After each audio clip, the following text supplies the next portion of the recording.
New York. My name is Krista Chris, and you're welcome to a weekly news roundup. Below are the news that made talking points for us in the week that just ended.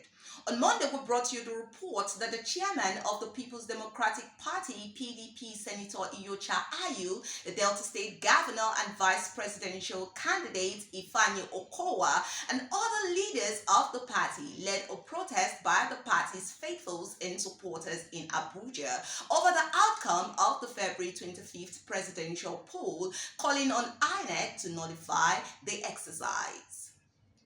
On the same day, we reported that a number of commercial banks finally resumed the issuance of the old 500 naira and 1000 naira denominations to the public, following a ruling by the Supreme Court to that effect.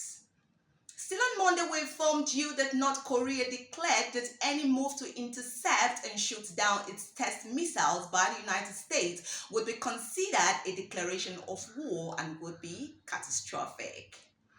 On Tuesday, we brought you the report that following the announcement of the results of Nigerians' most controversial polls, the government of the United States came out to state that the exercise failed to meet the expectations of Nigerians. In a statement by the U.S. ambassador to Nigeria, Mary Beth Leonard, she pointed out that from reports available to it, many citizens are angry and frustrated with the results. On the same day, we reported that German side Bayern Munich ensured that star-studded French giant Paris Saint-Germain PSG crashed out of the Champions League, winning a 3-0 on the aggregate. Bayern had won the first leg in Paris by a lone goal and defeated the French side 2-0 in the return leg.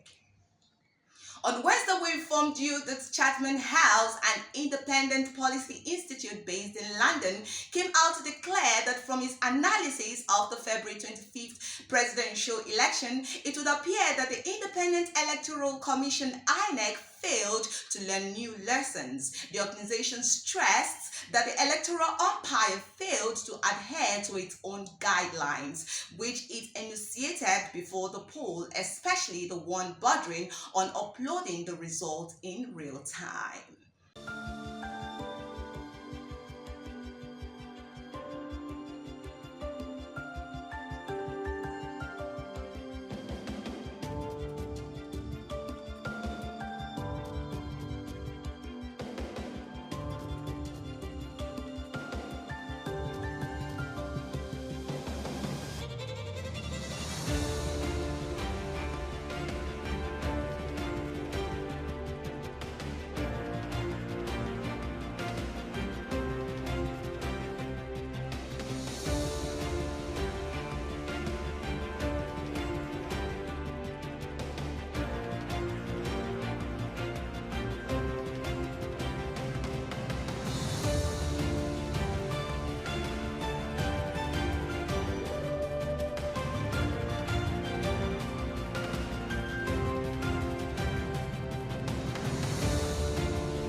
On the same day, we reported that the Pan-Yoruba Social Political Organization, Afenifere, declared that contrary to the announcement made by the electoral body, the candidate of the Labour Party, LP Mr. Peter Obi, was actually the winner of the just concluded presidential elections. Still on Wednesday, we brought you the report that no fewer than 26 displaced persons who went on fishing expedition have been shot dead by the fighters of the Islamic State West African Province, ISWAP, in Ngala local government area of Borno State.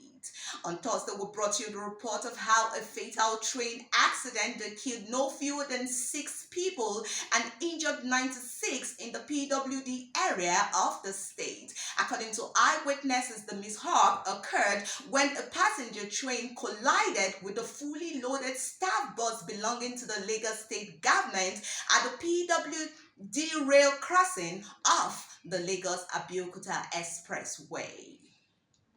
WASA reported that Nigerians electoral umpire, the Independent National Electoral Commission (INEC), announced the postponement of the governorship and State House of Assembly elections, which was earlier scheduled for Saturday, the 11th of March. The polls will now hold on the 18th of March.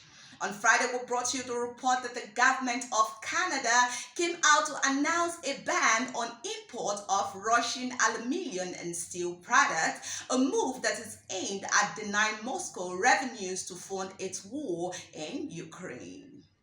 On the same day, we informed you that the leadership of the Apex Igbo Socio-Cultural Organization, Ohanaeze Ndigbo, held a meeting with Rivers State Governor Nyesom Wike to seek his explanations with regard to his role in the alleged massive rigging against the presidential candidate of the Labour Party, Mr. Peter Obi, in the just concluded election in the state. They asked Wike to imagine what could have been the outcome of the election if he had supported Obi during the presidential election, stating that the Igbos are very sad and will want his explanations.